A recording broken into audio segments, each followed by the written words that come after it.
ചില ആളുകളെ കണ്ടിട്ടില്ലേ, അതായത് അവർക്ക് എന്ത് കഴിച്ചാലും ഗ്യാസ് ആയിരിക്കും, വെള്ളം കുടിച്ചാലും പച്ചവെള്ളം കുടിച്ചാലും ഗ്യാസ് ആവുന്ന ആൾക്കാരുണ്ട്. ഒരു സിനിമയിൽ കൊച്ചിൻ ഹനീഫയൊക്കെ ഉണ്ട് ഈ പ്രശ്നം. ഈ സമയത്ത് വെള്ളം കുടിക്കുന്ന ഗ്യാസാ. എന്ത് കഴിച്ചാലും ഗ്യാസ്. ചില ആളുകൾക്ക് എന്ത് കഴിച്ചാലും ഏമ്പക്കം വിടുന്ന ആളുകളുണ്ട്, ഭയങ്കരമായിട്ട് ബർബിംഗ് ഉള്ള ആൾക്കാരാണ്. ഈ ബർബിംഗ് നമ്മൾ ഭയങ്കരമായിട്ട് സീരിയസ് ആയിട്ട് കാണേണ്ട അവസ്ഥ എപ്പോഴാണ്? ഒരു ദിവസം എത്ര ബർബിംഗ് വരെ, എത്ര ഏമ്പക്കം വരെ ഓക്കെ ആണെന്നാണ് പറയാ? ബർപ്പിങ്ങിനെ കുറിച്ചല്ലേ ചോദിച്ചത്? ബർപ്പിംഗ് വളരെ കോമൺ ആയിട്ട് കാണുന്ന ഒരു സിംറ്റംസ് ആണ്. അപ്പൊ അതിന് പല കാരണങ്ങളുണ്ട് ബർപ്പിങ്ങിന്. ബർപ്പിംഗ് സാധാരണ ഒരു ഗ്യാസ്ട്രോന്റെ GRD എന്ന് പറഞ്ഞ അസുഖമാണ്, അതിന്റെ ഒരു അസോസിയേഷൻ ആയിട്ട് വരാം ബർപ്പിംഗ്. പിന്നെ അത് കൂടാതെ ചില ആൾക്കാർ വളരെ ഫാസ്റ്റ് ആയിട്ട് ഫുഡ് കഴിക്കുമ്പോൾ നമ്മൾ ഫുഡിന്റെ കൂടെ എയറൂടെ അകത്തേക്ക് വിടും, അത് പുറത്തേക്ക് വിടുന്ന ഒരു ബർപ്പിംഗ്. അങ്ങനെ ചിലർക്കാണെങ്കിൽ ഹാബിറ്റ് ആയിട്ടും ബർപ്പിംഗ് വരാം. എന്നാൽ ബർപ്പിംഗ് ഒരു പ്രശ്നകരമാണെന്ന് പറയുന്നത് വരുന്നത് പ്രധാനമായിട്ടും ബർപ്പിങ്ങിലൂടെ ഭക്ഷണം ഇറക്കാൻ ബുദ്ധിമുട്ടുണ്ടാവുക, അതുകൂടാതെ ഛർദി, മാറാത്ത നീണ്ടു നിൽക്കുന്ന ഛർദി ഉണ്ടാവുക, പിന്നെ വയറ്റിൽ നിന്ന് പോകുമ്പോൾ കറുത്ത കളറിൽ പോവുക, പിന്നെ വെയിറ്റ് ലോസ്, ഇങ്ങനെ കുറച്ച് വാർണിംഗ് സൈൻസ് ഉണ്ടെങ്കിലാണ് ബർപ്പിംഗ് ഒരു പ്രശ്നകരമായിട്ട് നമ്മൾ കണക്കാക്കേണ്ടി വരും. പിന്നെ ബർപ്പിങ്ങിന്റെ കൂടെ ഒരു നെഞ്ചരിച്ചില്, കുളിച്ചുകെട്ടൽ അങ്ങനെയൊക്കെ ഉണ്ടെങ്കിൽ നമ്മൾ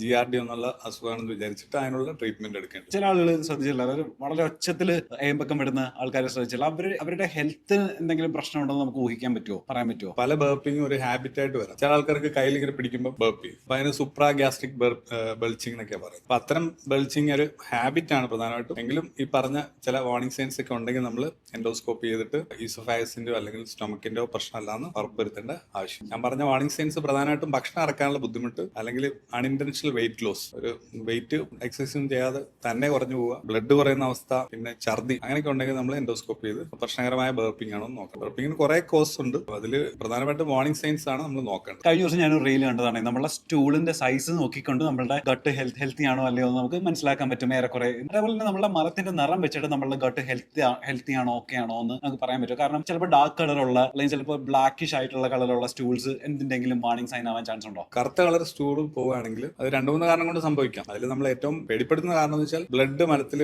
കലർന്നു പോകുമ്പോൾ കറുപ്പ് കളറിൽ പോകും. അപ്പൊ അങ്ങനെ പോകുമ്പോൾ കറുത്ത് ലൂസായിട്ട് ടാറ് പോലെ പോകും. അതോടൊപ്പം പേഷ്യന്റ് രക്തം കുറഞ്ഞും വരും. അങ്ങനെ കറുത്തു പോവുകയാണെങ്കിൽ അത് ഒരു പ്രശ്നകരമായ കറുത്തു പോക്ക്. എന്നാൽ ചില ആൾക്കാർക്ക് നീണ്ടു നിൽക്കുന്ന മലബന്ധം വരുമ്പം കുറച്ച് കറുത്തു പോവാം, ചില ആൾക്കാർക്ക് അയൺ ടാബ്ലറ്റ് കഴിച്ച് കറുത്തു പോവാം, പിന്നെ ചില ആൾക്കാർ ഈ കുറച്ച് പച്ച കലർന്ന കറുപ്പാണെങ്കിൽ അതും പ്രശ്നകരമായ മലം കറുത്തു പോകുന്നതല്ല, പ്രശ്നകരമായതല്ല. ഏറ്റവും പ്രധാനം ടാറ് പോലെ കറുത്ത് ലൂസായിട്ടൊക്കെ പോവുക, ബ്ലഡ് കുറയുക, അങ്ങനെ പോവുകയാണെങ്കിൽ നമ്മൾ ഒരു ഡോക്ടറെ കാണിച്ച് അതിന്റെ ട്രീറ്റ്മെന്റ് എൻഡോസ്കോപ്പി എന്തെങ്കിലും ചെയ്യേണ്ട ആവശ്യം വരും. പിന്നെ വേണമെങ്കിൽ നമ്മൾ സ്റ്റൂൾ ചെക്ക് ചെയ്യാം. സ്റ്റൂൾ ചെക്ക് ചെയ്ത് കഴിഞ്ഞാൽ ബ്ലഡ് ആണോ പോകുന്നതെന്ന് മനസ്സിലാക്കാൻ പറ്റും. സ്റ്റൂൾ ചെക്ക് ചെയ്യാൻ സ്റ്റൂളൊക്കെ ബ്ലഡ് ഉണ്ട്, പിന്നെ FIT, ഫീക്കൽ ഇമ്മ്യൂണോകെമിക്കൽ ടെസ്റ്റ് ഉണ്ട്. അതിലൂടെ നമുക്ക് ഇത് പോകുന്നത് ബ്ലഡ് ആണോ അതല്ല ഇനി സ്റ്റൂളിന്റെ ഒരു ക്യാരക്ടർ മാറിയത് കാരണമുള്ള കറുപ്പാണോ അല്ലെങ്കിൽ കഴിച്ച മെഡിസിന്റെ ആണോ എന്ന് വേർതിരിച്ച് മനസ്സിലാക്കാം. ഇത് എത്ര ഫ്രീക്വൻസിയിൽ വരെ ഓക്കെ? അതായത് വൺസിന്റെ വയലൊക്കെ ആണെങ്കിൽ നമ്മൾ നെഗ്ലക്ട് ചെയ്ത് കളയാമെന്നാണോ, അല്ലെങ്കിൽ റിപ്പീറ്റഡ്ലി വരുമ്പോഴാണോ നമ്മൾ സീരിയസ് ആയിട്ട് എടുക്കേണ്ടത്? വൺസിന്റെ വയലാണെങ്കിൽ പോലും ഈ പറഞ്ഞ രീതിയിൽ നല്ല കറുത്ത് ലൂസായിട്ട് ടാറായിട്ട് പോവുകയാണെങ്കിൽ ദാറ്റ് ഷുഡ് ബി ടേക്കൺ നമ്മൾ സീരിയസ് ആയിട്ട് തന്നെ എടുക്കണം. അതിന് വേണ്ടുന്ന എൻഡോസ്കോപ്പി എന്താണെന്ന് വെച്ചാൽ നമ്മൾ ചെയ്യാം. എല്ലാവർക്കും തോന്നിയിട്ടുള്ള ഒരു ഡൗട്ട് ആയിരിക്കും അടുത്തത്, അതായത് എംപ്റ്റി സ്റ്റൊമക്കിൽ എന്തുകൊണ്ടാണ് ആസിഡിറ്റി വരുന്നത് എന്നുള്ളത്. അതിന്റെ ഒരു സയന്റിഫിക് എക്സ്പ്ലനേഷൻ എന്താ? ഇപ്പൊ അസിഡിറ്റി എന്ന് പറയുമ്പോൾ അത് ഓരോ സിംറ്റംസിനും പലരും പല രീതിയിൽ അസിഡിറ്റിനെ വ്യാഖ്യാനിക്കുന്നത്. ചിലർക്ക് വയറ് വീർക്കുന്ന അസിഡിറ്റിയാണ്, ചിലർക്ക് വയറ് വേദന അസിഡിറ്റിയാണ്, ചിലർക്ക് പുളിച്ചുകേട്ടൽ അസിഡിറ്റിയാണ്. അപ്പൊ ഇത് അസിഡിറ്റി എന്താണ് ആ പേഷ്യന്റ് ഉദ്ദേശിക്കുന്നത് എന്നതിനെ ആശ്രയിച്ചിരിക്കും നിങ്ങൾ ഈ പറഞ്ഞ ചോദ്യത്തിന്റെ ഒരു പ്രസക്തി. അപ്പം ഫാസ്റ്റിംഗിൽ അസിഡിറ്റി, ഫാസ്റ്റ് ചെയ്യുന്ന സമയത്ത് വയറ് പുകയുന്ന വേദന, അങ്ങനെയൊക്കെ ഉള്ളത് ചിലപ്പം ഡൂഡിനൽ അൾസറിന്റെ ഭാഗമായിട്ട് വരാം. മറ്റേത് പുളിച്ചുകേട്ടൽ പ്രധാനമായിട്ടും നമ്മൾ ഫാറ്റി ഫുഡ് കഴിക്കുക, സ്പൈസിയുള്ള ഫുഡ് കഴിക്കുക, അങ്ങനെ കാർബണേറ്റഡ് ഡ്രിങ്ക്സ് അതൊക്കെ കഴിച്ചതിന് ശേഷമാണ് പ്രധാനമായിട്ടും പുളിച്ചുകേട്ടലും. അതും ഒരു അസിഡിറ്റിയാണ്. പിന്നെ ചിലർ ബർപ്പിങ്ങിന് ഒരു അസിഡിറ്റി ആയിട്ട് തന്നെയാണ് എടുക്കുന്നത്. അപ്പൊ അസിഡിറ്റി നമ്മൾ പറയുന്ന സംഭവം, ഗ്യാസ് എന്ന് പറയുന്ന സംഭവം രോഗി എന്താണ് ഉദ്ദേശിക്കുന്നത് എന്നതിനെ ആശ്രയിച്ചിരിക്കും ഈ അതിന് ആ പേഷ്യന്റിന്റെ ട്രീറ്റ്മെന്റും ഡയഗ്നോസിന് വേണ്ട ടെസ്റ്റുകളും ഒക്കെ. അപ്പൊ ചിലർ OP-യിൽ വരും ഗ്യാസ് എന്ന് പറഞ്ഞിട്ട്. നമ്മൾ ഡീറ്റെയിൽ ആയിട്ട് ഹിസ്റ്ററി എടുക്കുമ്പോൾ എന്താണ് നിങ്ങൾ ഗ്യാസ് കൊണ്ടെന്ന് ഉദ്ദേശിക്കുന്നതെന്ന് ചോദിക്കുമ്പോൾ അവർ പറയും ചുമച്ച് വയറ് വീർക്കും. നമ്മൾ സ്റ്റെതസ്കോപ്പ് വെച്ച് ചെസ്റ്റ് ഓസ്കൾട്ടേറ്റ് ചെയ്ത് നോക്കുമ്പോൾ ചെസ്റ്റിലാണ് പ്രശ്നം. അപ്പൊ എക്സ്റേ എടുക്കുമ്പോൾ ട്യൂബർക്ലോസ്, അങ്ങനെ 1-2 പേഷ്യൻസ് നമ്മൾ കണ്ടിട്ടുണ്ട്. പിന്നെ OP-യിൽ ഗ്യാസ് ആയിട്ട് വന്ന പേഷ്യന്റ് 2 ദിവസമായിട്ട് നെഞ്ചരിച്ചില്ല. അപ്പൊ അത് ഒരു ഡോക്ടർ റെഫർ ചെയ്ത് വന്ന പേഷ്യന്റ്. അപ്പൊ ആ നെഞ്ചരിച്ചിലിന്റെ ഹിസ്റ്ററി എടുക്കുമ്പോൾ അതൊരു സാധാരണ നെഞ്ചരിച്ചില്ല. അത് ECG എടുത്തപ്പോൾ ഒരു ഹാർട്ട് അറ്റാക്ക് ആണ്. നമ്മൾ പലപ്പോഴും കാണും ഗ്യാസ് ആണെന്ന് പറഞ്ഞിട്ട് ഹാർട്ട് അറ്റാക്ക് ഉള്ള പേഷ്യൻസ് പെട്ടെന്ന് കൊളാപ്സ് ചെയ്യുന്നൊക്കെ കാണാറുണ്ടല്ലോ. അപ്പൊ ഇതിൽ ഏറ്റവും പ്രധാനപ്പെട്ട കാര്യം എന്ന് വെച്ചാൽ ഒന്ന്, ചില ഹാർട്ട് അറ്റാക്ക് MI എന്ന് പറയുന്ന മയോകാർഡിയൽ ഇൻഫാക്ഷൻസിൽ ഒരു വലിയ ശതമാനവും ഹാർട്ട് ബേൺ ആയിട്ട് വരും. അപ്പൊ അതുവരെ ഹാർട്ട് ബേൺ ഇല്ലാത്ത ഒരു വ്യക്തി പുതുതായിട്ടൊരു ഹാർട്ട് ബേൺ വരിക, ഒരു താടിയിലേക്കൊക്കെ ഇങ്ങനെ ഒരു പുകച്ചിലുണ്ടാവുക, കയ്യിലോട്ട് പുകച്ചിലുണ്ടാവുക, അങ്ങനെയൊക്കെ ആണെങ്കിൽ നമ്മൾ ഒരു നെഞ്ചരിച്ചിലിന്റെ ട്രീറ്റ്മെന്റ്, അസിഡിറ്റിയുടെ ട്രീറ്റ്മെന്റ്, അതായത് GRD-യുടെ ട്രീറ്റ്മെന്റ് എടുക്കുന്നതിന് മുന്നേ ഒരു ECG ഡ്രോപ്പ് ഒക്കെ ചെയ്ത് വേറെ പ്രശ്നമില്ലാന്ന് ഉറപ്പുവരുത്തേണ്ട ആവശ്യകതയാണ്. ഇതിപ്പോ എനിക്ക് വരുന്നത് ഇപ്പോൾ ഹാർട്ട് അറ്റാക്ക് ആണോ അല്ലെങ്കിൽ നെഞ്ചിരിച്ചിലാണോ അല്ലെങ്കിൽ ഈവൻ ഗ്യാസ് ആണോ എന്ന് ഞാൻ എങ്ങനെ ഇപ്പോൾ മനസ്സിലാക്കുക? സാധാരണ ഒരു അസിഡിറ്റി GRD എന്ന് പറയുന്ന അസുഖത്തിൽ നമുക്ക് നെഞ്ചരിച്ചിലുണ്ടാവും, അസോസിയേറ്റഡ് ആയിട്ട് പുളിച്ചുകേട്ടൽ വരാം. ഈ രണ്ട് സിംറ്റംസ് ആണ് ക്ലാസിക്കൽ സിംറ്റംസ്. നമ്മൾ ഈ പറഞ്ഞ ഹാർട്ട് അറ്റാക്കിൽ നെഞ്ച് എരിച്ചിൽ പോലെ ഫീൽ ചെയ്യാം, ചിലപ്പോൾ ചെസ്റ്റ് പെയിൻ പോലെ വരാം, നടക്കുന്ന സമയത്ത് പെയിൻ കൂടാം, പിന്നെ അതിൻ്റെ കൂടെ അസോസിയേറ്റഡ് ആയിട്ട് നോസിയ ഒക്കാനം വരാം, കയ്യിലോട്ട് റേഡിയേറ്റ് ചെയ്യുന്ന പെയിൻ വരാം, കഴുത്തിലേക്ക് റേഡിയേറ്റ് ചെയ്യാം. അതൊക്കെ ആണെങ്കിൽ ഒരു പക്ഷേ മുമ്പ് ഹാർട്ട് ബേൺ ഇല്ലാത്തൊരു പേഷ്യന്റ്, മുമ്പ് ഇങ്ങനെ നെഞ്ചരിച്ചിൽ വരാത്തൊരു രോഗി പുതുതായിട്ട് ഇങ്ങനെ വരുന്നു. റിസ്ക് ഫാക്ടർ ഉണ്ട്, diabetes, hyper tension, cholesterol, obesity, smoking, അങ്ങനെ റിസ്ക് ഫാക്ടർ ഒക്കെ ഉള്ള ഒരാൾ നെഞ്ചരിച്ചിൽ വരുമ്പം വേറെ ഒരു നെഞ്ചരിച്ചിലാണ്, അസിഡിറ്റി ആണെന്ന് വെച്ചിട്ട് അവഗണിക്കാതിരിക്കുന്നതാണ്. അപ്പോൾ ഒരു ഡോക്ടറെ കാണിച്ചിട്ട് ECG ഡ്രോപ്പ് ചെയ്യുകയൊക്കെ ചെയ്യാം. ഇപ്പൊ നമ്മളുടെ കേരളത്തിലാണെന്നുണ്ടെങ്കിൽ വളരെ അണ്ടർ റേറ്റഡ് ആയിട്ടുള്ള ഭയങ്കര ഡേഞ്ചറസ് ഗാസ്ട്രോ എമർജൻസീസ് പറയാൻ പറഞ്ഞാൽ ഏതൊക്കെയായിരിക്കും നിങ്ങൾ സ്പെസിഫിക്കലി മെൻഷൻ ചെയ്യുക? പ്രധാനമായിട്ടും അപ്പർ GI ബ്ലീഡ്, അതായത് ബ്ലഡ് ഛർദ്ദിച്ചു വരുന്ന രണ്ട് കാരണം കൊണ്ടുണ്ട്. ഒന്ന്, ലിവർ സിറോസ് ഉള്ള രോഗികൾക്ക് നമ്മുടെ അന്നനാളത്തിൽ രക്തക്കുഴൽ വീർത്തു വരും, അത് പൊട്ടി ബ്ലഡ് ഛർദ്ദിക്കും. അതൊരു ഡേഞ്ചറസ് സിറ്റുവേഷൻ ആണ്. എമർജൻസി ആയിട്ട് തന്നെ ഹോസ്പിറ്റലിൽ വന്നിട്ട് തുടക്കത്തിൽ മരുന്നൊക്കെ കൊടുത്ത് സ്റ്റെബിലൈസ് ചെയ്ത് എമർജൻസി എൻഡോസ്കോപ്പ് ചെയ്ത് അത് ടാക്കിൾ ചെയ്യണം. പിന്നെ രണ്ടാമത് വരുന്നതാണ് നോൺ വെരിസിയൽ ബ്ലീഡ് എന്ന് പറയും. അതായത് ഇതല്ലാത്ത അൾസറുകൾ, ചെറിയ ടയറുകൾ, അങ്ങനെയൊക്കെ ഉണ്ടാകുന്ന ബ്ലീഡിങ്. ആ ബ്ലീഡിങ് ബ്ലഡ് ഛർദ്ദിച്ചു വരാം, ചിലർ നല്ല ബ്ലീഡിങ് ആണെങ്കിൽ ഛർദ്ദിച്ചു വരാം, അല്ലെങ്കിൽ കുറച്ച് മലത്തിൽ കൂടെ കറുത്ത് പോകാം. ഓവർ ബ്ലീഡ് ആണെങ്കിൽ മലത്തിൽ കൂടെ കറുത്ത് പോകുന്നതിന് പകരം ഫ്രഷ് ബ്ലഡ് ആയിട്ട് തന്നെ പോകാം. ബ്ലീഡാണ് ഏറ്റവും ഡേഞ്ചറസ് ആയിട്ടുള്ളത്. ഇപ്പൊ നമ്മുടെ ജീവൻ പോവാൻ സാധ്യതയുള്ള ഒരു പ്രശ്നം ബ്ലീഡാണ്. പിന്നെ അല്ലാണ്ട് ഞങ്ങൾക്ക് വരുന്നപ്പോൾ ആസ് എ സർജൻ നമുക്ക് വരുന്ന കുടലിൽ പൊട്ടിയിട്ടൊക്കെ വരാം. കുടലിൽ ഓട്ട, ഇപ്പൊ ഈ അൾസർ വന്ന് കുറെ നാള് അത് പ്രോപ്പറായിട്ട് ട്രീറ്റ് ചെയ്യാണ്ട് കുടലിൽ ഓട്ട വന്നിട്ട് പെട്ടെന്ന് വയറുവേദനയും പഴുപ്പൊക്കെ ആയിട്ട് വരാം. അതൊന്നും പിന്നെ ബ്ലീഡിന്റെ അത്ര അങ്ങനത്തെ ഒരു എമർജൻസി അല്ലെങ്കിൽ കൂടെ ഇറ്റ്സ് എമർജൻസി, നമ്മൾ പെട്ടെന്ന് സർജറി ചെയ്യേണ്ടിയൊക്കെ വരാം. പിന്നെ ഗോൾഡ് സ്റ്റോൺ സംബന്ധമായിട്ടുള്ള അസുഖങ്ങൾ, ഗോൾഡ് സ്റ്റോൺ മിക്ക ആൾക്കാരിലും സിംറ്റംസ് ഒന്നും ഉണ്ടാക്കില്ല. ചിലെല്ലാം അത് ഇരുന്നാണെങ്കിൽ പെയിൻ ഉണ്ടാക്കും, ബിലിയറി കോളിക് എന്ന് പറയാം. പെയിൻ ഒരു അരമണിക്കൂർ കൊണ്ട് പോകും. എന്നാൽ ചില പെയിൻ നീണ്ടു നിൽക്കും. അപ്പോൾ ഗോൾഡ് ബ്ലാഡർ ഇൻഫ്ലമേഷൻ, നീര് വന്നിട്ട് നല്ല വേദനയായിട്ട് ഹോസ്പിറ്റലിൽ വരാം. പിന്നെ ഈ ഗോൾഡ് സ്റ്റോൺ തന്നെ ലിവറിൽ നിന്നുള്ള ട്യൂബ് ബ്ലോക്ക് ആക്കിയിട്ട് മഞ്ഞപ്പിത്തം, ഇൻഫെക്ഷൻ, പനി ഒക്കെ ആയിട്ട് ഒരു ക്രിട്ടിക്കൽ സിറ്റുവേഷൻ ആണ്, അങ്ങനെ വരാം. ചിലർക്ക് ഇതേ സ്റ്റോൺ തന്നെ പാങ്ക്രിയാസിൽ പോയി പാങ്ക്രിയാസിൽ നീരുണ്ട്, അതും കടുത്ത വയറുവേദനയൊക്കെ ആയിട്ട് അഡ്മിറ്റ് ആവും. ഇതൊക്കെ വളരെ എമർജൻസി ആയിട്ടുള്ള സിറ്റുവേഷൻസ് ആണ്, കോമൺ ആയിട്ട് കാണുന്ന സിറ്റുവേഷൻ. ഈ ചിലരെ കണ്ടിട്ടില്ല, അവർക്ക് സ്ട്രെസ് കൂടുന്ന സമയത്ത് ബാത്റൂമിൽ പോകാനുള്ള ഒരു ടെൻഡൻസി വളരെ കൂടുതലായിരിക്കും. ഇപ്പൊ ഫോർ എക്സാമ്പിൾ ഒരു ജോബ് ഇന്റർവ്യൂവിന് പോകുമ്പോൾ, എക്സാം എഴുതുന്ന സമയത്ത്, ചിലപ്പോൾ ഒരു സ്റ്റേജിൽ കയറുന്ന സമയത്തൊക്കെ വാഷ്റൂമിൽ പോകാനുള്ള ടെൻഡൻസി. അപ്പൊ ഞാൻ മനസ്സിലാക്കുന്ന സ്ട്രെസ്സും സ്റ്റൊമക്കും തമ്മിൽ അപ്പൊ എന്തോ ബന്ധമുണ്ടെന്നാണ്. ആക്ച്വലി ഈ സ്ട്രെസ്സും ബ്രെയിനും തമ്മിൽ എന്തെങ്കിലും ബന്ധമുണ്ടെന്നാണ്?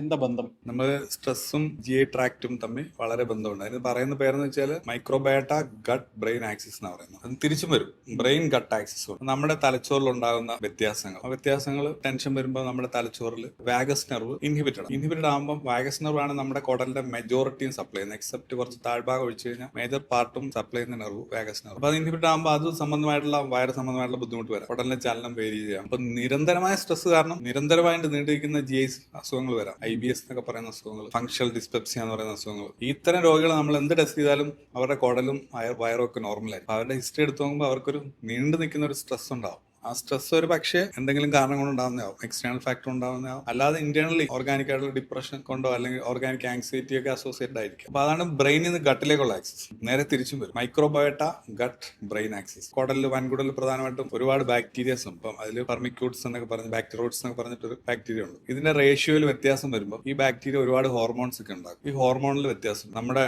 ഗട്ടിന്റെ ഭിത്തിയിൽ ഒരു സപ്പോർട്ടീവ് ലെയർ ഉണ്ട് ബാക്ടീരിയ പ്രൊപ്പോർഷൻ വരുമ്പോൾ ആ ലെയറിന് ചെറിയൊരു വിള്ളലുകൾ വീഴും. അപ്പൊ അതിലൂടെ നമ്മുടെ കുടലിലുള്ള ടോക്സിക് മെറ്റീരിയൽസ്, ഹോർമോൺസുകളും അതുപോലെ എൻഡോക്രൈൻ മെറ്റീരിയൽസ് ഒക്കെ ബ്ലഡിൽ കയറും. ബ്ലഡിലെ നെർവ് വഴി നമ്മുടെ ബ്രെയിനിലെത്തും. ബ്രെയിനിലെ ബ്ലഡ് ബ്രെയിൻ ബാരിയർ വീക്ക് ആക്കും. അങ്ങനെ പല പല അസുഖങ്ങൾ വരാമെന്ന് പറയുന്നുണ്ട്. സ്പെഷ്യലി പല ന്യൂറോ ഡിജനറേറ്റീവ് ഡിസീസ് പോലും നമ്മുടെ ഗട്ടിന്റെ മൈക്രോബയോട്ട ഡിസ്ബയോസിസ് കാരണം വരാം. അതൊരു പുതിയ റിസർച്ചാണ്. ഗട്ട് മൈക്രോബയോട്ട ഭയങ്കര റിസർച്ച് ടോപ്പിക്കാണ്. ഒരു ലീക്കി ഗട്ടും ആ ഗട്ട് വഴി ഈ ബാക്ടീരിയയുടെ ടോക്സിൻസും ഹോർമോൺസും കയറിയിട്ട് ബ്രെയിനിൽ ഉണ്ടാക്കുന്ന ചേഞ്ചസ്. ഈ ഗട്ട് ബാക്ടീരിയ ആണോ നമ്മളുടെ ക്രേവിങ്സിനെ ഇൻഫ്ലുവൻസ് ചെയ്യുന്നത്? അതൊക്കെ ഒരു തിയറീസ് ആണ്. നമ്മുടെ ഗട്ട് മൈക്രോബയോട്ട നമ്മുടെ എന്തുണ്ടാക്കും, നമ്മുടെ പേഴ്സണാലിറ്റി പോലും ഡെവലപ്പ് ചെയ്യാന്നൊക്കെ പറഞ്ഞ ഒരു തിയറീസ് ഉണ്ട്. അതൊക്കെ ഇനി സ്റ്റഡീസിലൂടെ പ്രൂവ് ചെയ്യേണ്ടതാണ്. ഗട്ട് ബാക്ടീരിയ ഇപ്പൊ സ്റ്റാർ ആണ്, അല്ലാണ്ട് അതിനേക്കാളും വലിയ ഫാക്ടേഴ്സ് ഉണ്ട്. That is just one. ഇപ്പൊ എങ്ങനെ എല്ലാവരും ചർച്ച ചെയ്യുന്നുള്ളതുകൊണ്ട് അതങ്ങനെ വന്നതാണ്. നമ്മുടെ ക്രേവിങ്ങും നമ്മുടെ വിശപ്പും കാര്യങ്ങളൊക്കെ നിയന്ത്രിക്കുന്ന വേറെ കുറെ ഹോർമോൺസ് തന്നെയുണ്ട് പ്രധാനമായിട്ടും. അതിനൊക്കെയാണ് മേജർ റോൾ. സൈഡിൽ വരുന്ന സംഗതിയാണ്. ഇപ്പൊ നമ്മളെ എൻഡോസ്കോപ്പിയിലേക്ക് വരികയാണെന്നുണ്ടെങ്കിൽ ഈ സാധാരണ എൻഡോസ്കോപ്പിയും ഈ അഡ്വാൻസ്ഡ് എൻഡോസ്കോപ്പിയും തമ്മിലുള്ള വ്യത്യാസം എന്താണെന്ന് വളരെ സിമ്പിൾ ആയിട്ടൊന്ന് പറഞ്ഞു തരും. ചെയ്യുന്ന ആളോട് തന്നെ ചോദിക്കാൻ നല്ല. നമ്മൾ എൻഡോസ്കോപ്പി എന്ന് പറഞ്ഞാൽ എൻഡോസ്കോപ്പി ഒരു എവല്യൂഷൻ എടുത്തു കഴിഞ്ഞാൽ ഫസ്റ്റ് ഡയഗ്നോസ്റ്റിക് അസുഖം കണ്ടുപിടിക്കാൻ വേണ്ടി ചെയ്യുന്നത്. എൻഡോസ്കോപ്പി രണ്ട് തരമുണ്ട്. എൻഡോസ്കോപ്പിയും കൊളോണോസ്കോപ്പിയാണ് പ്രധാനം. വായ്ക്കൂടെ ട്യൂബറക്കി സ്റ്റൊമക്കും ചെറുകുടലും നോക്കുന്ന ടെസ്റ്റാണ് എൻഡോസ്കോപ്പി. കൊളോണോസ്കോപ്പി എന്ന് പറഞ്ഞാൽ മലദ്വാരത്തിൽ കൂടെ ട്യൂബറക്കി വൻകുടലും ചെറുകുടലിന്റെ കുറച്ച് ഭാഗം നോക്കും, 100 സെന്റിമീറ്റർ നോക്കുക. കൊളോണോസ്കോപ്പി ഇത് നമ്മൾ ചെയ്യുന്നത് ചെയ്യുന്നത് പ്രധാനമായിട്ടും അസുഖം കണ്ടുപിടിക്കാൻ വേണ്ടിയായിരുന്നു മുൻകാലം. എന്തെങ്കിലും അൾസർ, ട്യൂമർ, വേറെ എന്തെങ്കിലും രക്തക്കുഴൽ വീങ്ങിയത് ഒക്കെ കണ്ടുപിടിക്കാൻ വേണ്ടി ചെയ്യുന്നതാണ് എൻഡോസ്കോപ്പി, സാധാരണ എൻഡോസ്കോപ്പി. അപ്പൊ അത് ഇവോൾവ് ചെയ്ത് അഡ്വാൻസ് എൻഡോസ്കോപ്പി എന്ന് പറഞ്ഞു കഴിഞ്ഞാൽ ഈ എൻഡോസ്കോപ്പ് ഉപയോഗിച്ച് അസുഖം ട്രീറ്റ് ചെയ്യാൻ വേണ്ടി. തുടക്കത്തിൽ അത് ബ്ലീഡിങ്ങിന് വേണ്ടി, ബ്ലീഡ് ചെയ്യുന്ന പേഷ്യൻസിന്റെ ബ്ലീഡിങ് നിർത്താൻ വേണ്ടി എൻഡോസ്കോപ്പി ഉപയോഗിച്ച് ബ്ലീഡിങ് നിർത്തും. അതാണ് ചെയ്തുകൊണ്ടത്. പിന്നെ നമ്മൾ എൻഡോസ്കോപ്പി ഉപയോഗിച്ച് ചെറിയ ചെറിയ പോളിപ്സുകൾ റിമൂവ് ചെയ്യുന്ന പോളിപ്പക്ടമി, ഒരു സ്നെയർ പോലത്തെ സംഭവം ഇട്ടിട്ട് ചെറിയ ട്യൂമറുകൾ റിമൂവ് ചെയ്യാം. ട്യൂമർ എന്ന് പറഞ്ഞാൽ നമ്മുടെ കുടലിൽ ക്യാൻസർ ഒക്കെ ആവുന്നതിന് മുന്നേ, വർഷങ്ങൾക്ക് മുന്നേ ചെറിയ പോളിപ്സ് ഉണ്ടാവും. ആ പോളിപ്സ് സ്കോപ്പി വഴി ഐഡന്റിഫൈ ചെയ്ത് അപ്പൊ തന്നെ നമുക്ക് ചെറിയ പോളിപ്സ് ഒക്കെ ആണെങ്കിൽ അപ്പൊ തന്നെ നമുക്ക് കട്ട് ചെയ്ത് കളയാം.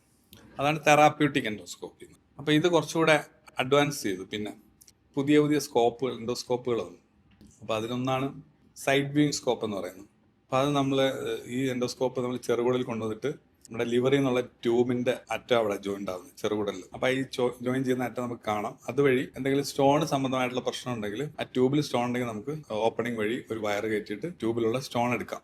ERCP എന്ന് പറയുന്നത് അതൊരു അഡ്വാൻസ് എൻഡോസ്കോപ്പിക് പ്രൊസീജിയറാണ്. പിന്നെ വേറെ എൻഡോസ്കോപ്പി ഇറങ്ങി, അതാണ് എൻഡോസ്കോപ്പിക് അൾട്രാസൗണ്ട്. ഇത് എൻഡോസ്കോപ്പിയുടെ അറ്റത്തൊരു ചെറിയ സ്കാനിങ് മെഷീൻ ഉണ്ടാവും. സാധാരണ എൻഡോസ്കോപ്പിൽ നമുക്ക് അകത്തുള്ള സാധനം മാത്രമേ കാണാൻ പറ്റൂ, കുടലിന്റെ ഭിത്തി മാത്രമേ കാണാം. ഈ എൻഡോസ്കോപ്പിക് സ്കാൻ വെച്ചിട്ട് ഭിത്തിയുടെ പുറത്ത് എന്തൊക്കെ ഉണ്ടെന്ന് അറിയാം. ഉദാഹരണത്തിന് നമുക്ക് പാങ്ക്രിയാസ് അകത്ത് എന്തെങ്കിലും ട്യൂമർ ഉണ്ടോ എന്ന് അറിയാൻ പറ്റും, ട്യൂബിനകത്ത് സ്റ്റോൺ ഉണ്ടോ എന്ന് അറിയാൻ പറ്റും, ലിവറിൽ മഴ ഉണ്ടോ എന്ന് അറിയാൻ പറ്റും, ലിംഫ് നോഡുകൾ ഉണ്ടോ എന്ന് അറിയാൻ പറ്റും. ഉണ്ടെങ്കിൽ നമുക്ക് അവിടെ നിന്ന് ബയോപ്സി എടുക്കാൻ. പിന്നെ ഇതേ എൻഡോസ്കോപ്പിക് അൾട്രാസൗണ്ട് വെച്ചിട്ട് നമുക്ക് പാങ്ക്രിയാസിനകത്ത് എന്തെങ്കിലും പഴുപ്പുകളൊക്കെ ഉണ്ടെങ്കിൽ ഡ്രെയിൻ ചെയ്യാം, ഒരു ട്യൂബ് ഇട്ട് ഡ്രെയിൻ ചെയ്യാം. ഇതാണ് അഡ്വാൻസ് എൻഡോസ്കോപ്പി എന്ന് പറയുന്നത്. അപ്പൊ ഇതിൽ നിന്നും പുതിയൊരു അഡ്വാൻസ്മെന്റ് ആണ് തേർഡ് സ്പേസ് എൻഡോസ്കോപ്പി എന്ന് പറയുന്നത്. ഈ തേർഡ് സ്പേസ് എൻഡോസ്കോപ്പി എന്താ അപ്പോ? ഇപ്പൊ തേർഡ് സ്പേസ് എന്ന് പറഞ്ഞാൽ, ഫസ്റ്റ് സ്പേസ് എന്ന് പറഞ്ഞാൽ നമ്മൾ ദഹന വ്യവസ്ഥയുടെ ട്യൂബിന്റെ അകത്തുള്ള സാധനമാണ് ഫസ്റ്റ് സ്പേസ്. സെക്കൻഡ് സ്പേസ് എന്ന് പറഞ്ഞാൽ സർജൻസ് പുറത്തുകൂടാണ് സർജറി ചെയ്യുന്നത്. സർജൻസ് ചെയ്യുന്ന സ്പേസ് ആണ് സെക്കൻഡ് സ്പേസ്.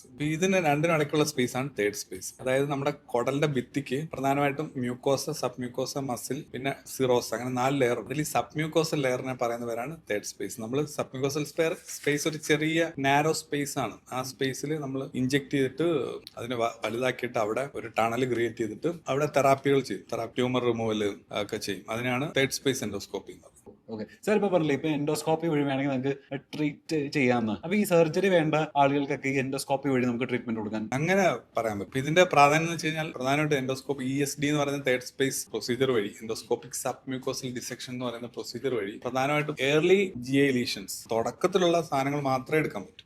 എപ്പോഴെങ്കിലും ഇത് മസിലിനോട് ടച്ച് ചെയ്ത് കഴിഞ്ഞാൽ, മസിലിന്റെ അടുത്ത് എത്തി കഴിഞ്ഞാൽ, മസിൽ ക്രോസ് ചെയ്ത് കഴിഞ്ഞാൽ നമുക്ക് എൻഡോസ്കോപ്പി എടുക്കാൻ പറ്റും. അങ്ങനെയുള്ള പേഷ്യൻസിന് സർജറി തന്നെയാണ് ഡെഫിനറ്റ്ലി. അപ്പൊ ഇതിന്റെ ഒരു പ്രാധാന്യം എന്ന് വെച്ചാൽ നമ്മൾ അസുഖം നേരത്തെ കണ്ടുപിടിക്കുക. അപ്പൊ ഈ എൻഡോസ്കോപ്പി വഴി നമുക്ക് ക്യാൻസർ ഒക്കെ നേരത്തെ തന്നെ ഡിറ്റക്ട് ചെയ്യാൻ പറ്റുമോ? അതെ, അതിനുവേണ്ടിയാണല്ലോ നമ്മൾ എൻഡോസ്കോപ്പി ചെയ്യുന്നത്. സ്റ്റൊമക്കിലെ ക്യാൻസർ ഏർലി ഡിറ്റക്ട് ചെയ്യാം. കുടലില് ക്യാൻസർ വരുന്നതിന് മുന്നേ തന്നെ, വർഷങ്ങൾക്ക് മുന്നേ ദശകളുണ്ടാവും. ആ ദശ കണ്ടുപിടിച്ച് അത് കട്ട് ചെയ്ത് കളഞ്ഞാൽ ക്യാൻസർ റിസ്ക് ഒഴിവാകും. അപ്പൊ ഈ പോയം പ്രൊസീജിയർ എന്താ?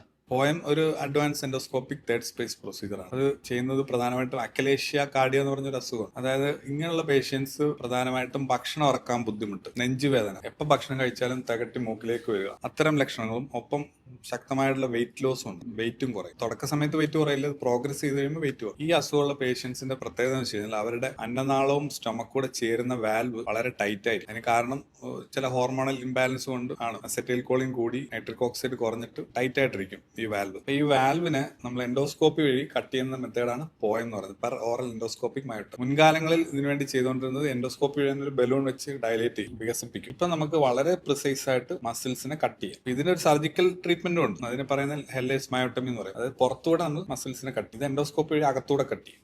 അതാണ് പോയം. അങ്ങനെയാണെങ്കിൽ നമ്മളെ വയറും കുടലും ഒന്നും മുറിക്കാതെയൊക്കെ തന്നെ നമ്മളെ ഈ ട്യൂമേഴ്സ് റിമൂവ് ചെയ്യാൻ വേണ്ടിയിട്ട് അപ്പൊ ഈ അഡ്വാൻസ്ഡ് ടെക്നോളജീസ് ഒക്കെ വെച്ചിട്ട് നമുക്ക് പറ്റുമോ? അതെ, അതായത് അത് ഞാൻ പറഞ്ഞ പോലെ ഏർലി ഗ്യാസ്ട്രിക് ക്യാൻസറുകളും അതുപോലെ തന്നെ കുടലിലെ ഏർലി ട്യൂമറുകളാണ് നമുക്ക് നീക്കം ചെയ്യാൻ പറ്റുന്നത് എൻഡോസ്കോപ്പിക് പ്രൊസീജിയർ വഴി, തേർഡ് സ്പേസ് എൻഡോസ്കോപ്പി വഴി. പിന്നെ ജിസ്റ്റ് എന്ന് പറയുന്ന ഒരു ട്യൂമറുണ്ട്, മസിൽ ലെയറിലൊക്കെ വരുന്ന ഒരു ട്യൂമറാണ്. ആ ട്യൂമറിനെ നമുക്ക് ഈ തേർഡ് സ്പേസ് പ്രൊസീജിയർ വഴി നീക്കം ചെയ്യാൻ പറ്റും. ചെറിയ ചെറിയ ട്യൂമറുകൾ, ഒരു 2-3 സെന്റിമീറ്റർ ഒക്കെ ഉള്ള ട്യൂമറുകൾ, വലിയ റിസ്ക് ഇല്ലാത്ത ബ്ലീഡിംഗ് റിസ്ക് കുറഞ്ഞ ട്യൂമറുകളെ നീക്കം ചെയ്യാം. ഈ ഭാവിയിൽ ഇപ്പോ ഈ തേർഡ് സ്പേസ് എൻഡോസ്കോപ്പി വഴി ഇനി ഭാവിയിൽ ഈ സർജറീസ് ഒക്കെ റീപ്ലേസ് ചെയ്യാനുള്ള ചാൻസ് ഉണ്ടെന്ന് നമുക്ക് പറയാൻ പറ്റുമോ? ഇല്ല, അങ്ങനെ പറയാൻ പറ്റില്ല. ഇത് ഒരു പുതിയ ടെക്നോളജിയാണ്, പുതിയൊരു അഡ്വാൻസ് പ്രൊസീജിയറാണ്. ടെക്നോളജി ഇതിനെ ഒരുപാട് ഹെൽപ്പ് ചെയ്തു. ഇതിന്റെ ഇതിന്റെ ബേസിക് എന്ന് പറഞ്ഞു കഴിഞ്ഞാൽ നമ്മൾ അസുഖം നേരത്തെ കണ്ടുപിടിക്കുക എന്നുള്ള ഒരു അവയർനെസ് കൊടുക്കുക. അപ്പം നമ്മൾ ജപ്പാനിലാണ് ഇത് ഒറിജിനേറ്റ് ചെയ്തത്. അവിടെ ഒറിജിനേറ്റ് ചെയ്യാൻ കാരണം അവിടെ CS സ്റ്റൊമക് ഭയങ്കര കൂടുതലാണ്. അപ്പം എയർലി ഡിറ്റക്ഷന് വേണ്ടി അവർ പുതിയ ടെക്നോളജീസ്, അഡ്വാൻസ് എൻഡോസ്കോപ്പികൾ തുടങ്ങി. അതായത് സൂം ചെയ്ത് കണ്ടുപിടിക്കുന്ന എൻഡോസ്കോപ്പി. ആ എൻഡോസ്കോപ്പി വെച്ചിട്ട് നമുക്ക് ട്യൂമറുകൾ നേരത്തെ ഡിറ്റക്ട് ചെയ്യാൻ പറ്റും. ഡിറ്റക്ട് ചെയ്ത് കഴിഞ്ഞാൽ നമുക്ക് എൻഡോസ്കോപ്പി ചെയ്യുന്ന ട്രീറ്റ്മെന്റ് ചെയ്യാനുള്ള ഒരു ഓപ്ഷൻ കൂടെ നമ്മൾ കണ്ടുപിടിച്ചാണ്. എന്നാൽ ഇത് ഒരിക്കലും ഒരു സർജറിക്ക് പകരമാകും. എയർലി ഡിറ്റക്ട് ചെയ്യാത്ത ട്യൂമറുകൾ എന്തായാലും അത് വളരും. എല്ലാ ട്യൂമറും എയർലി ഡിറ്റക്ട് ചെയ്യാൻ പറ്റണമെന്നില്ല. അവയൊക്കെ വളർന്ന് മസിൽ ലെയർ ക്രോസ് ചെയ്ത് കഴിഞ്ഞാൽ നമുക്ക് സർജറി തന്നെയാണ് അതിന്റെ ട്രീറ്റ്. ഇതൊരിക്കലും സർജറിക്ക് റീപ്ലേസ് ചെയ്യാൻ പറ്റൂല. ഓരോ സ്റ്റേജിനനുസരിച്ച്. അതെ. ക്യാൻസർ എന്ന് പറയുന്ന ഒരു സെല്ലിൽ നിന്ന് തുടങ്ങുന്ന അസുഖമാണ്. കാണാൻ പോലും പറ്റാത്ത മൈക്രോസ്കോപ്പിൽ മാത്രം കാണുന്ന ആ സെല്ലിൽ നിന്ന് തുടങ്ങി പിന്നെ കാണുന്ന ചെറിയൊരു മണിയായി പിന്നെ വലുതായി. അപ്പൊ മുമ്പൊക്കെ നമ്മുടെ നാട്ടില് ഇത് ആൾക്കാർ പ്രസന്റ് ചെയ്യുന്നത് അഡ്വാൻസ്ഡ് ആയിട്ടാണ്. ഒരു മുഴയായിട്ട് അയക്ക് വരുമ്പോൾ അതിനെന്തായാലും ഓപ്പറേഷൻ തന്നെ വേണം. ഇപ്പോഴും അങ്ങനെയാണ് കൂടുതൽ ആൾക്കാരും വരുന്നത്. പക്ഷേ ഇപ്പോൾ ഭയങ്കര അവെയർ അല്ലെങ്കിൽ ഒരു ഫാമിലിയിൽ ഇപ്പോൾ ഒരു വളരെ അധികം ആൾക്കാർക്ക് ക്യാൻസർ ഉള്ള ഒരു ഫാമിലി ഉണ്ടെങ്കിൽ അതിൽ അവർ അവെയർ ആണെങ്കിൽ അവർ ചെറുപ്പത്തിൽ തന്നെ ഈ സ്ക്രീനിങ്ങിലൂടെ വരും. എൻഡോസ്കോപ്പി ഒക്കെ അവർക്ക് ഒരു ബുദ്ധിമുട്ട് വരുന്നതിന് മുമ്പ് തന്നെ ചെയ്യാൻ പറ്റും. അങ്ങനെയൊക്കെ വരുന്ന ആൾക്കാരിലാണ് ഇത് കാണുക, സാധ്യതയുള്ള സാധനങ്ങൾ കാണാം. അപ്പോൾ ഈ വഴിക്ക് അത് ട്രീറ്റ് ചെയ്താൽ അതോടുകൂടി ഭാവിയിൽ അതൊരു വലിയ ട്യൂമർ ആവുന്നതും ഒരു ഓപ്പറേഷൻ വേണ്ടി വരുന്നതും ഒഴിവായി കിട്ടും. അതെ. ഇതിപ്പോ നമ്മുടെ കേരളത്തിൽ ഏറ്റവും കൂടുതൽ ഡിമാൻഡ് ഉള്ള എൻഡോസ്കോപ്പിക് പ്രൊസീജിയേഴ്സ് ഏതൊക്കെയാ? അത് ഏറ്റവും കൂടുതൽ ഡിമാൻഡ് എന്ന് ഉദ്ദേശിക്കുന്നത് ആൾക്കാർ കൂടുതൽ തന്നെ സാധാരണ അപ്പർ ജി എൻഡോസ്കോപ്പി, വായ്ക്കൂടെ ട്യൂബറിക്കുള്ള എൻഡോസ്കോപ്പിയും കൊളനോസ്കോപ്പിയും തന്നെയാണ്. അതാണ് ഇത് അസുഖം കണ്ടുപിടിക്കാൻ വേണ്ടുന്നത്.